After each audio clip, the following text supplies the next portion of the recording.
তৃণমূলের দলে আজকে আশা কর্মী ছাড়া আর সেলফ হেল্প গ্রুপের লোক ছাড়া কিন্তু মমতা ব্যানার্জির সভাতেও আর লোকজন হচ্ছে না। তৃণমূলের নেতারা বলবে তৃণমূলের মিছিলে যদি না যাস তোদের আগামী দিন থেকে বেকার ভাতা পাবে।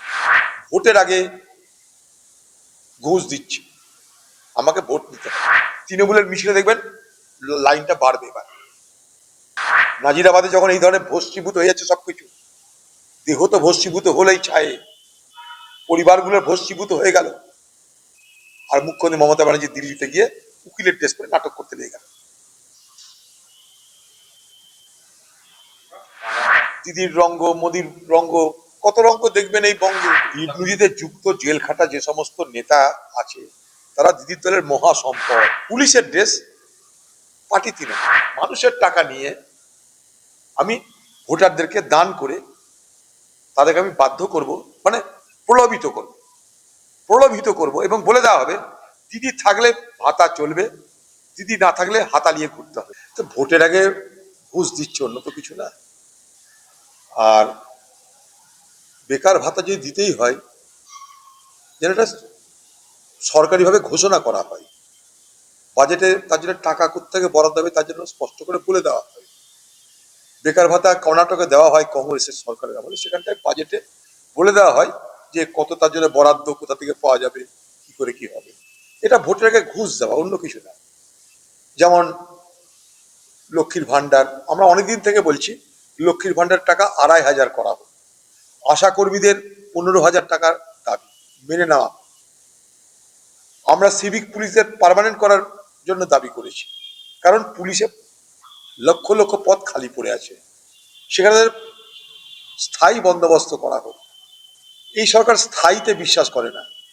ঠিক বেকারদেরকে আমরা দাবি করি চাকরি এবং কাজের ব্যবস্থা করা হোক, কমসে কম তাদেরকে ট্রেনিং দিয়ে স্কিল্ড করা হোক। তাদেরকে যদি স্কিল্ড করা হয় ট্রেনিং দিয়ে, তাহলে কিন্তু তারা অনেক বেশি চাকরি পেতে পারে এবং নিজের পায়ে দাঁড়িয়ে তারা রোজগার করতে পারে। সেখানে কি হবে, ভোটের আগে তাদেরকে ভাতা দিয়ে খুশি করে দেওয়া হবে। এ ভাতা মানে ভোটের জন্য ব্যবহৃত হাতা, আর তো কিছু না। এই হাতা দিয়ে ভোটের ভাতা ভোটে ম্যানেজ করা হবে, ঘুষ দেওয়া ছাড়া অন্য কিছু না। তাই বলে আমি এটা বলছি না যে বেকারদের ভাতা কি গ্রহণ করা উচিত না, তারা বেকার, তাদের যেটা ভাবে সেটাই নেবে। কিন্তু বিষয়টা হচ্ছে এটা কিন্তু স্থায়ী সমাধান তো কখনোই নয়। এবং লক্ষ্য করে দেখবেন ভোটের আগে কিন্তু যেন মনে হচ্ছে না ঘুষ দিচ্ছে। অর্থাৎ এই সরকার দরিদ্র মানুষের দারিদ্রতাকে সুযোগ নিচ্ছে, বেকারদের বেকারত্বকে পুঁজি করছে, অভাবী মানুষদের অভাবকে পুঁজি করছে। অর্থাৎ দারিদ্রতাকে পশ্চিমবঙ্গের তৃণমূল নির্বাচনের পুঁজি হিসাবে ব্যবহার করছে। দারিদ্রতা থাকলে মানুষের অভাব থাকবে, অভাব থাকলে কিছু পেতে চাইবে, আর কিছু পেতে যখন চাইবে তখন আমি দান করছি এই ভাবমূর্তি নিয়ে তিনি দাতা সেজে তাদেরকে বরাদ্দ করবেন। তারা গ্রহিতা, তাই গ্রহিতা যারা তাদের কোনো অপশন নাই, তাদের কোনো পছন্দ অপছন্দ নাই, যে দেয় তাকেই তারা দাতা বলে মনে করে। অর্থাৎ পশ্চিমবঙ্গে আজ মুখ্যমন্ত্রী দাতা, গরিব মানুষ গ্রহিতা। মুখ্যমন্ত্রী মালিক, গরিব মানুষ তার কাজের লোক। এই একটা বাতাবরণ তৈরি হচ্ছে। স্বাধীনভাবে নিজের পায়ে দাঁড়িয়ে তারা যে মর্যাদা সম্পন্ন জীবনযাপন করবে সেই দিকে সরকারের কোনো দৃষ্টিভঙ্গি নাই। হ্যাঁ, এগুলো হতে পারে, ভাতা ভান্ডার হতে পারে, এগুলো আপনি কি স্থায়ী ব্যবস্থা করতে পারবেন তাদের? তার জন্য কোনো পরিকল্পনা নিতে হবে। আজকে খবরের কাগজে কি বেরিয়েছে জানেন? পশ্চিমবঙ্গ ভারতবর্ষে বিদেশি পুঁজির বিনিয়োগে ১২ নম্বর স্থানে দাঁড়িয়ে আছে। অর্থাৎ আমাদের রাজ্যে পুঁজির বিনিয়োগ হচ্ছে না। পুঁজি যদি বিনিয়োগ হতো তাহলে কি হতো, শিল্প হতো, কারখানা হতো, বাণিজ্য হতো। সেখানটায় আমাদের এই রাজ্যের ছেলেরা তাদের যদি ট্রেনিং দেওয়ার ব্যবস্থা করি আমরা, স্কিল এডুকেশন যাই হোক, তাহলে তারা সেখানটায় কাজ পেত। আজকে আমাদের জেলার লোকদেরকে বাদ দিয়ে ভারতবর্ষে কোথাও, পশ্চিমবঙ্গের লেবারদের বাদ দিয়ে ভারতবর্ষের কোথাও কোনো বড় বড় পরিকল্পনা কিন্তু হচ্ছে না, কোনো প্রজেক্ট হচ্ছে না। ভারতবর্ষের যে কোনো রাজ্যের যে কোনো শহরে, মানে শহরে বলতে রাজধানীতে যত মাল্টি স্টোরেড বিল্ডিং হয়, বহুতল বাড়ি নির্মিত হয়, সব আমাদের এই রাজ্যের এই জেলার তারা মিস্ত্রি, অর্থাৎ তাদের নৈপুণ্যতা আছে, তাদের পুঁজি নাই, তাদের অভাব। সেই জায়গাটা আমি রেখে দিই সেখানটাই। বাংলায় সেটা আমি পূরণ করব না। আমার এখন ভোটের দরকার। মমতা ব্যানার্জি বিশ্বাস করে পশ্চিমবঙ্গে ভোট করতে গেলে ঘুষ দিতে হয়, ঘুষ না দিয়ে ভোট হয় না। দিদি এটা বাংলায় চালু করে দিলেন এই সংস্কৃতিটা, বিনা ঘুষে ভোট হবে না, নো ব্রাইব নো ভোট। এই ঘুষটা কোথেকে দেওয়া হবে?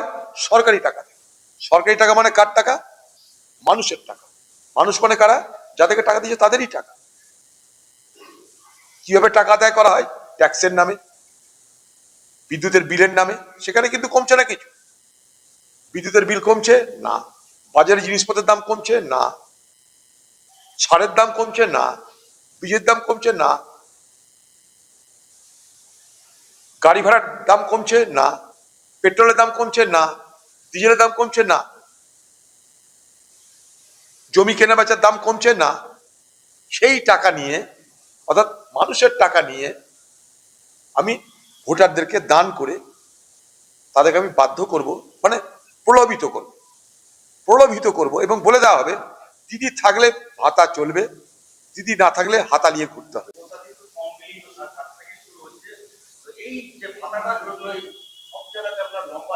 তা তো পড়বেই। এতে বোঝা যায় আমাদের দেশে, আমাদের রাজ্যে অভাবটা কতটা, দারিদ্রতা কতটা। সব জায়গায় লম্বা লাইন, লক্ষ্মীর ভান্ডারের লম্বা লাইন, এগুলো এটাই প্রমাণ করে আমাদের দেশের, আমাদের রাজ্যের দারিদ্রতা কতটা, কত অভাবের মধ্যে আছে তারা। আমি তাদের ভাতা নেওয়ার কোনো বিরোধিতা করছি না, বোঝার চেষ্টা করবে। আমি শুধু বলছি যে তাদেরকে আমরা নিজের পায়ে দাঁড়িয়ে মর্যাদার জীবন দিতে পারছি না। সরকারি কোষাগার থেকে তাদেরকে আমরা ভোটের আগে ঘুষ দিচ্ছি, আমাকে ভোট দিতে হবে। পশ্চিমবঙ্গ সরকারের অবস্থা কি? 7,75,000 কোটি টাকা আজকে সরকারের, এই সরকারের আমলে মানুষের মাথার উপরে ঋণের বোঝা চেপেছে 7,75,000 কোটি টাকা। কালকে যদি আপনার বাড়িতে একটা বাচ্চা শিশু জন্মগ্রহণ করে, কালকে যদি আপনার বাড়িতে একটা সন্তান জন্মগ্রহণ করে, সে পৃথিবীর আলো দেখার আগে, পৃথিবীর বাতাস গ্রহণ করার আগে, তার মাথার উপরে তৃণমূল সরকারের সৌজন্যে ধারের বোঝার পরিমাণ 73 থেকে 74,000 টাকা। বুঝুন এবার, অর্থাৎ আমার আপনার মাথার উপরে ধারের বোঝার পরিমাণ যেটা চাপিয়েছে মমতা ব্যানার্জি, আমাদের ঘাড় তাতে ভেঙে যাচ্ছে। সেই জায়গায় দাঁড়িয়ে আমি কিছুটা টাকা দিয়ে এই যে মানুষের ক্ষোভ, বেকারদের ক্ষোভ, সেই ক্ষোভটাকে প্রশমিত করে আমি ভোটের বৈতরণী পার হয়ে যাই। তারপরে তো আমার আর খোকাবাবুর সাম্রাজ্য চলতেই থাকবে, আমি সাম্রাজ্ঞী থাকবো, খোকাবাবুকে নবাব বানাবো, চলতে থাকবে আমাদের। দুর্নীতিতে যুক্ত জেল খাটা যে সমস্ত নেতা আছে, তারা দিদির দলের মহা সম্পদ, তারা হচ্ছে বড় বড় শিব ভক্ত দিদির দলে। তো তাদের জায়গা হবে, তো কাদের জায়গা হবে? গোটা তৃণমূল দলটাতে চোট্টা লুটেরাদের দল, সেখানে ভালো লোক যা পাবেন কোথায় আপনি? তাই দেখে রাখতে হচ্ছে।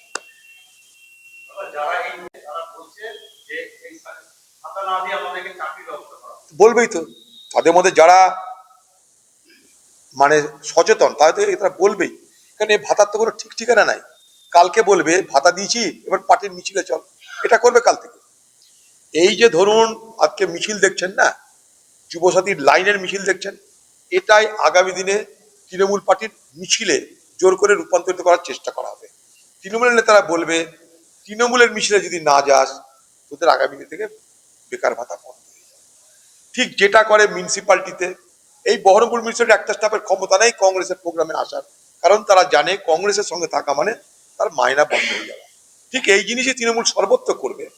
এই যে ভাতা দিচ্ছে, আমি মিলিয়ে নেবেন, তৃণমূলের দলে আজকে আশা কর্মী ছাড়া আর সেলফ হেল্প গ্রুপের লোক ছাড়া কিন্তু মমতা ব্যানার্জির সভাতেও আর লোকজন হচ্ছে না।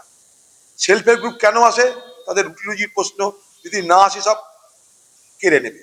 ঠিক এই যে ভাতাটা দিচ্ছে, দিদি কিন্তু একবার এটা বলছে না যে ভাতা নেওয়ার সঙ্গে পার্টির কোনো সম্পর্ক নাই, আপনারা কংগ্রেসের, আপনারা তৃণমূল পার্টির মিছিলে আসুন বা না আসুন, তৃণমূল পার্টিকে ভোট দেন বা না দেন, ভাতা আমার চলবেই, এটা কিন্তু দিদি বলছে না।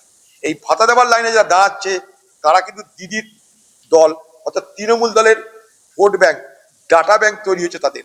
কাদের কাদের আমরা ভাতা দিলাম, ভোটের আগে তাদের কাছে তৃণমূলের নেতারা যাবে, গিয়ে বলবে তোমাদের তো ভাতা চালু করেছে দিদি, দিদিকে ভোট দাও, নাহলে পরে ভাতা বন্ধ হয়ে যাবে। এটা কিন্তু করবে, এটা জেনে রাখবেন, এটা কিন্তু করবে। বেকার যুবকরা, যুব শ্রেণীর দিদির কাছ থেকে সরে যাচ্ছে এই টাকা দেওয়ার বিনিময়ে। একদিকে প্রলোভন, আরেকদিকে ভীতি প্রদর্শন চলবে। টাকা দিলাম, ভোট দাও, তৃণমূল কংগ্রেসের মিছিলে চলো, মিছিলে যদি না যাও ভোট কাটা যাবে, তোমার বেকার ভাতা কাটা যাবে। এটা কিন্তু আগামী দিনে হবে। তৃণমূলের মিছিলে দেখবেন লাইনটা বাড়বে এবার। এই হচ্ছে বাংলা। কি বলবো, মানুষের জীবন নিয়ে ছিনিমিনি খেলা হচ্ছে। যখন ওই লোকগুলো পুড়ে মরছে, জ্বলছে, ছাই হয়ে গেছে, তাদের পরিবারের ভবিষ্যৎ ছাই হয়ে গেল, বাংলার মুখ্যমন্ত্রী নাটক করতে চলে গেল সুপ্রিম কোর্ট নাজিরাবাদে। নাজিরাবাদে যখন এই ধরনের ভস্মীভূত হয়ে যাচ্ছে সবকিছু, দেহ তো ভস্মীভূত হলেই ছায়ে, পরিবারগুলোর ভস্মীভূত হয়ে গেল, আর মুখ্যমন্ত্রী মমতা ব্যানার্জি দিল্লিতে গিয়ে উকিলের ড্রেস করে নাটক করতে লেগে গেল। মার্চ মাসে ভোটের আগে কি একটা শক্তি প্রদর্শন করার চেষ্টা ব্রিগেডকে পছন্দ করে? তা তো করবেই, ব্রিগেডকে পছন্দ করে মোদী যখন আসবে, তার মানে এটাই যে ভোটের আগে তার প্রয়োজন নিজের শক্তি দেখানো, বাংলার মানুষের কাছে বিজেপি পার্টির প্রচার করা, এটাই তো মূল উদ্দেশ্য। এতদিন তো ব্রিগেডে কেউ সভা করতে আসেনি। এখন ভোট আসবে, কত রঙ্গ দেখবেন এই বঙ্গে, দিদির রঙ্গ, মোদির রঙ্গ, কত রঙ্গ দেখবেন এই বঙ্গে। ভোট যত আসবে তত বঙ্গে রঙ্গ বাড়বে। জায়গা পেলে ভালো। আগেই জেল ফেরত অনুব্রত বিধানসভায় জায়গা পেয়েছে, পার্থ বিধানসভার কমিটিতে দুর্নীতিতে যুক্ত জেল খাটা নেতাদের উপরেই ভরসা রাখছে তৃণমূল। দুর্নীতিতে যুক্ত জেল খাটা যে সমস্ত নেতা আছে তারা দিদির দলের মহা সম্পদ, তারা হচ্ছে বড় বড় শিব ভক্ত দিদির দলে। তো তাদের জায়গা হবে তো কাদের জায়গা হবে? গোটা তৃণমূল দলটাতে চোট্টা লুটেরাদের দল, সেখানে ভালো লোক যা পাবেন কোথায় আপনি? তাই দেখে রাখতে হচ্ছে। যারা এই তৃণমূলের বিজয় উল্লাসে বোমার আঘাতে প্রাণ হারালো কামান্না, এইসব বিতর্কিত কাণ্ডের সঙ্গে যুক্ত পুলিশ সুপারকে অবশেষে বদলি প্রশাসনের সরানো হলো কৃষ্ণনগরের পুলিশ সুপারকে। বিতর্কিত চরিত্রগুলো থেকে কি কালিমালিপ্ত যেটা হয়েছে সেটা থেকে ভাব ছবি করার জন্য এরকম কিচ্ছু না, কে সরাচ্ছে এগুলো? জানে সরিয়ে দেবে নির্বাচন কমিশন, তাই সরানো হচ্ছে। একে না সরালেও নির্বাচন কমিশন দুদিন পর সরাবেই সরাবে, তাই আগে থেকে মানে মানে জাত বাঁচাতে, মান বাঁচাতে সরিয়ে দিল। এইসব অপদার্থদের নিয়েই তো চলছে না পশ্চিমবঙ্গের তৃণমূল। শুধু অপদার্থ না, তারা তৃণমূল পার্টিটা করে দেয়। সুপাররা বেশিরভাগ জেলায় যে police super, direct Trinamool party করে, তারা অন্য কিছু করে না, ডিরেক্ট তৃণমূল পার্টি করে, খালি নামটা লেখায় না যে আমরা তৃণমূল। মানে পুলিশের ড্রেস, পার্টি তৃণমূল। তাই তামান্না ঘটে, তাই চক্ষুদানের জন্য জেল খাটে। সেই সব সুপারদের সরিয়ে তো লাভ নাই, ভোট শেষ হবে আবার নিয়ে আসবে।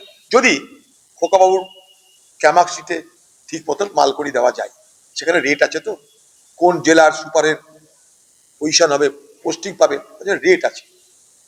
সেই রেট যদি দিতে পারে খোকাবাবুর ক্যামাক সিটে, তাহলে আবার সে ঘুরে আসবে।